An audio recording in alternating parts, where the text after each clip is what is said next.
მე მინდა ბოლო ამბით, ბოლო დღეების ქრონიკა მინდა განვიხილოთ თქვენთან ერთად, თუმცა ბოლო ამბით დავიწყოთ, რაც გუშინ მოხდა აქციაზე მოქალაქეების, მათ შორის პოლიტიკოსის დაკავება და შემდგომ უკვე ისტორია, რომელსაც ასაჯაროებს ელენე ხოშტარია და ის არ არის ერთადერთი, არც პირველი, ვინც საუბრობს უკვე იზოლატორში ასეთ ღირსების შემლახავ მოპყრობაზე კონკრეტული პირების მხრიდან. რა დასკვნის გამოტანის საშუალებას გაძლევთ თქვენ ეს ამბავი? მადლობა პირველ რიგში მოწვევისთვის. იცით, ამ ყველაფერი ლოგიკურად ვითარდება, იმიტომ რომ რაღაცნაირად თუ გადაწყვეტ რომ დიქტატურა დაამყარო ქვეყანაში, მაშინ შეუძლებელია მხოლოდ რამდენიმე სფერო აიღო და იქ იყო დიქტატორული. თუ რუსეთი არის შენი სამოდელო სახელმწიფო, როგორც უნდა იყოს საქართველო, მაშინ ყველაფერში უნდა დაემსგავსო. ამიტომ ეხა პრინციპში უკვე მას შემდეგ რაც არჩევნები გააყალბეს და უფრო მანამდეც პრინციპში რუსული კანონის შემოღების მერე რაც გადაწყვიტეს, რომ ცალსახად დასავლეთი არ არის ჩვენთვის სამაგალითო, არამედ უნდა თქვა სხვა ვექტორში ვეძებოთ პარტნიორები. მას შემდეგ ნელ-ნელა ვცილდებით დემოკრატიას და დემოკრატიულ კულტურას, ხო? ანუ მაგალითად თუ ავიღებთ ჰუმანიზმს, რაც აუცილებელია დემოკრატიული საზოგადოებისთვის, ეს ელემენტიც აუცილებლად უნდა განადგურდეს და რაღაცნაირად სისტემა ხვდება, რომ უბრალოდ ციხის ჩასმა და დაპატიმრება არ არის ადამიანებისთვის საშიში, ხალხი ამაზე მიდის და ამიტომ სცენს მას უფრო საშიში ელემენტებს, ხო? თქვათ იქნება ეს გაშიშვლება, ცემა და ასე შემდეგ, ხო? ამიტომ ლოგიკურია, რომ თუ ქართული ოცნება შეძლებს აქ სრული დიქტატურის დამყარებას, აუცილებლად ქართული ციხე დაემსგავსება იმ ციხეებს, რომლებიც არის დიქტატორულ რეჟიმებში, აი სირიაში, თქვათ ასადის რეჟიმის დაქცევის შემდეგ რაც ციხეც ვნახეთ ჩვენ. დაახლოებით ანუ ეგ იქნება საბოლოო გაჩერება, ხო? და ეხლა ამ ეტაპზე უბრალოდ ყველა იმ წერტილს, სადაც მოქალაქე სახელმწიფოს ეხება, უფრო საშიშად აქცევს, ასე ვთქვათ და აი ეს ძალადობა, რაც ელენე ხოშტარიას წინააღმდეგ განახორციელეს, არის ამის ნათელი მაგალითი, ხო?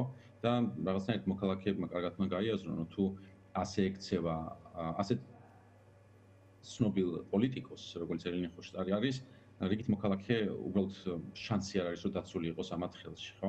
რაღაცნაირად ის, ვინც დღეს კიდევ პასიურობს და ფიქრობს, რომ ყველაფერი კარგად არის, ამას უნდა გაუსწოროს თვალი, რომ რა ვიცი, შეიძლება რაღაცა ისე იყო, რა ქვია, დაცულად გეგონოს თავი, რომ რეჟიმს არ გადაუვებენ არასდროს გზაზე და შენ ეგ არ დაგემართება, მაგრამ ამ ტიპის რეჟიმებისთვის ნებისმიერი მოქალაქე, რომელიც კი პოტენციურად მომავალში შეიძლება რაღაცაზე დაფიქრდეს, ანუ კმაყოფილო იყოს, ასევე საშიში არის. ამიტომ ის რაც დღეს ემართებათ აქტივისტებს, რაც ემართებათ პოლიტიკოსებს, აუცილებლად დაემართება თითოეულ საქართველოს მოქალაქეს.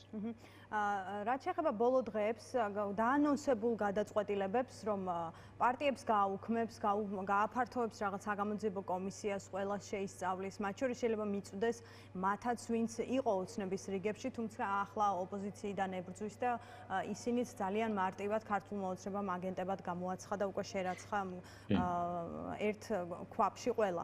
აი ეს მე მოვისმინე ახლა წინასტუმრების მხრიდან ოპოზიცია უმეტესად საუბრობს, რომ ეს ყურადღების გადატანის მცდელობა. თქვენ ასე ფიქრობთ, ეს რაღაც ტაქტიკური სვლა, რომ ახლა დღეს ყურადღება გადაიტანოს და საიდან უნდა გადაიტანოს ყურადღება, ეს მინდა რომ დამიზუსტოთ, თუ რა არის მიზანი რეალურად ქართული ოცნების?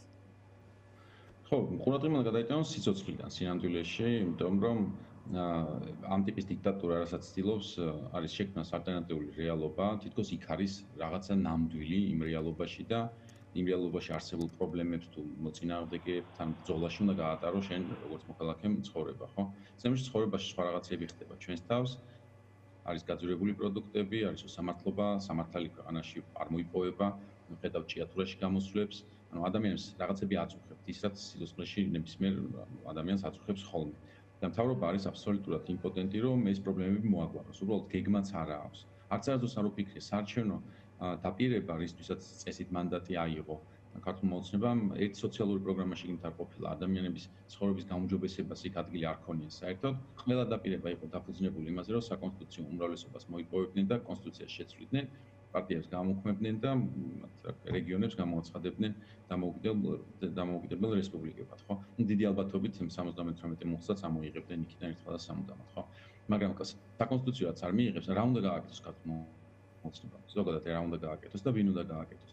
პროფესიონალებს სამსახურებიდან ყრიან, იდეა ამათ არ გააჩნიათ, არის ხედვა რაღაცა ზოგადი, როგორ უნდა იყოს სახელმწიფო, თქვა 5 წელიწადში, 10 წელიწადში. რაღაცნაირად თქვა ეკონომიკური რაღაცა მემარცხენეები ესენი არიან, მემარჯვენეები ესენი არ არიან. ხო, არის უბრალოდ რაღაც ადამიანთა ჯგუფი, რომელსაც ძალაუფლება უჭირავს იარაღის საშუალებით და იცავს კონკრეტულად ივანიშვილის ინტერესებს. ამიტომ ხომ აქ ნელ-ნელა ხალხი იწყებს გამოფხიზლებას, მათ შორის მისი ამორჩეველიც და სწორად ლოგიკურ შეკითხვებს, რა თუ ეკონომიკური ზრდა არის, როგორც პროპაგანდა გვეუბნება, რატო არის პროდუქტები ძვირი? თუ ყველაფერი კარგად არის, ჭიათურაში რატო იხურება საწარმოები და ასე შემდეგ. ხო, ამიტომ ყველა ამ პრობლემას რაღაცით უნდა უპასუხოს და ყველაზე ცნობილი გამოსავალი არის, რომ მოიგონო პრობლემები, რომელთან ბრძოლაზეც გადაიტანო მთელი ყურადღება, ხო?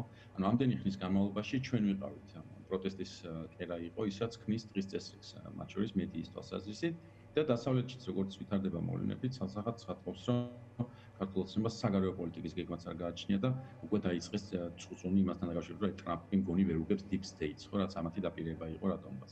ხო და შესაბამისად ყველაფერი ცუდი რაც მოხდება ქვეყნის შიგნით და ქვეყნის გარეთ, არის აბსოლუტურად ქართული ოცნების პასუხისმგებლობა და აი ამ ხდომილებების დროს მათ უნდათ რომ აქ იყოს რაღაცა სხვა ამბავი, რომელზეც ჩვენ ვიქნებით გადართულები. ხო, მაგალითად, მამუკა მდინარეეთის განცხადება 8 საათზე რო გააკეთა, ზუსტად მეგობარი აქტის გამოცხადებიდან 9 საათში მოხდა, ხო, ანუ და ის მაგათ რო ვისაუბროთ ახლა ჩვენ იმას მეგობარი აქტი როგორ ანგრევს ამათ პროპაგანდას, რაღაცა მამუკა მდინარეეთზე ვიყავით გაბრაზებული. ხო, ამიტომ აი ეს მაგას თუ დავაკვირდებით, როდის რას ლაპარაკობენ ხოლმე, მიხვდებით, რომ უბრალოდ ცდილობენ ალტერნატიული საინფორმაციო. მათ შორის აი ამ ბრძოლაში საინფორმაციო ომი არის ერთ-ერთი მთავარი კომპონენტი.